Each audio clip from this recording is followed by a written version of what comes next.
Hoy, dito natin malalaman sa OGDS Acting Workshop kung itong aking mga bisita, si Dennis Trillo at si Jeneline Mercado, ay talagang mga totoong aktor at actress. Lalo na to si Dennis Trillo, nanalong Best Actor. Maraming beses na.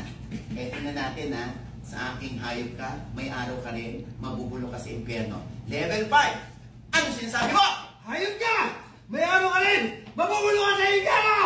Ano sinasabi mo, Level 8? Hayop ka!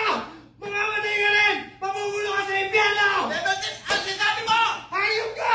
May araw ka rin! Mabubulo ka sa impyerno! Tama na! Di ba sinabi ko na siya? Jeneline!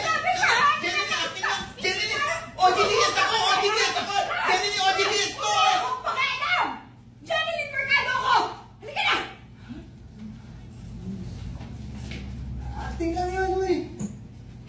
Sumusobra na to! Gago to si Jeneline Di totoo?